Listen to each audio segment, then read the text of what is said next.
बहुत समय पहले की बात है। उसी नगर नाम के एक राज्य में एक राजा राज किया करता था। उस राजा का नाम था शिवी। वह एक चक्रवर्ती सम्राट था और अपनी महानता और दयालुता के कारण बहुत ही अत्यधिक प्रसिद्ध था। उसकी दया के बारे में ऐसा कहा जाता है कि उसके दरबार से कोई भी खाली हाथ नहीं लौटता था। वह हर किसी की मदद के लिए हमेशा तैयार रहता था, भले ही उसके लिए किसी भी तरह का बलिदान क्यों न देना पड़े। यही कारण था कि उसकी दयालुता के चर्चे पृथ्वीलोक से आगे बढ़कर स्वर्ग तक भी पहुंच गए।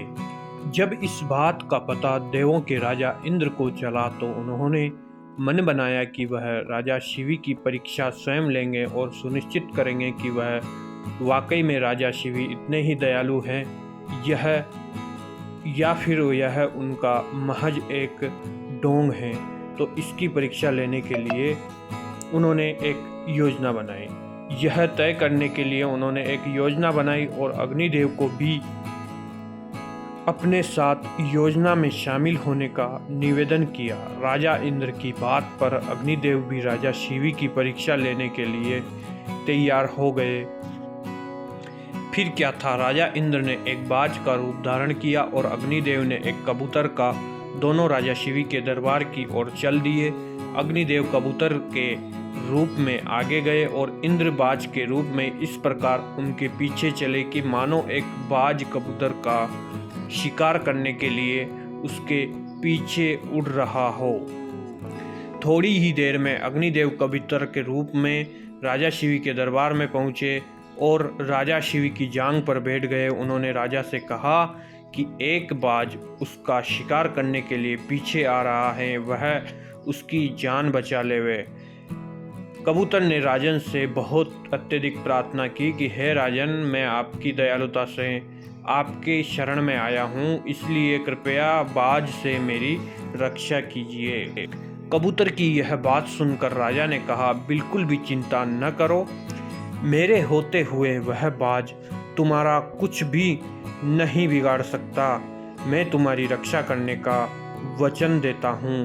यह कहकर राजा ने कबूतर को आश्वासन दिया कि तुम्हें चिंता करने की कोई जरूरत नहीं है। राजा के वचन देते ही बाज के रूप में इंद्रदेव भी शिवी के दरबार में पहुंच गए।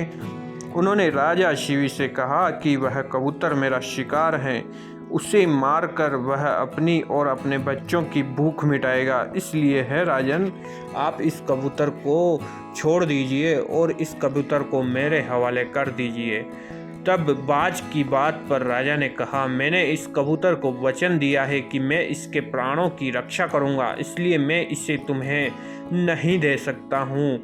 यह बात राजा शिवी ने बाज से कही कि मैं वचन दे चुका हूँ कि कबूतर की रक्षा के लिए मैं कुछ भी कर सकता हूँ। राजा की इस बात पर बाज के रूप में आए इंद्रदेव राजी हो गए, लेकिन उन्होंने राजा के सामने एक शर्त रख दी। बाज ने कहा, महाराज मैं तैयार हूँ, लेकिन आपको कबूतर के वजन का मांस अपने शरीर से देना होगा। बाज की यह बात सुनकर राजा ने सोचा कि कबूतर का वजन कितना होगा। अगर मैं अपने शरीर से ही इसके वजन के बराबर मांस दे देता हूँ तो इस कबूतर की जान बच जाएगी। यह सोचकर राजा ने अपने एक दरबारी को एक तराजू लाने का आदेश दिया और दरबार में तराजू लाया गया। राजा ने तराजू के एक पलड़े पर कबूतर को रखा और एक चाकू से अपनी जांग से एक टुकड़ा काटकर तराजू के दूसरे पलड़े पर रख दिया, लेकिन तराजू तनिक भी नहीं हिला। यह देखकर राजा ने एक और टुकड़ा काटकर तराजू पर रखा। उसके बाद भी मांस का टुकड़ा कबूतर के वजन से काफ़ी अत्यधिक कम था। उन्होंने धीरे धीरे कर अपने आधे शरीर के मांस को निकाल कर तराजू पर रख दिया। उसके बाद भी मांस का वजन कबूतर के वजन से कम ही रहा। यह देखकर राजा शिवी बहुत निराश हुए। उन्होंने निश्चय किया कि अब सब कुछ हो जाए, वह अपने वचन का मान रखेंगे, और यह सोचकर वह खुद ही तराजू के पलड़े पर बैठ गए और तराजू पर कबूतर का पलड़ा ऊपर आ गया। राजा ने बाज से कहा, तुम मेरे पूरे शरीर का मांस ले लो और कबूतर को छोड़ दो। यह सुनकर इंद्रदेव को राजा पर दया आ गई। इंद्र और अग्नि अपने असली रूप में आए और कहा, राजा शिवी, हम आपकी परीक्षा लेने आए थे और आप इस परीक्षा में सफल रहे। आप वाकई में बहुत ही दयालु और परोपकारी हैं। इस पृथ्वी पर आपकी बराबरी दूसरा और कोई नहीं कर सकता। इतना कहते हुए दोनों देव वहां से गायब हो गए। शिवी चक्रवर्ती की कहानी से सीख शिवी चक्रवर्ती की कहानी से सीख मिलती है कि इंसान को किसी भी हाल में दया और परोपकार का साथ नहीं छोड़ना चाहिए, क्योंकि जिसमें दया और परोपकार वास करता है, भगवान भी सदैव उसकी मदद के लिए तैयार रहते हैं।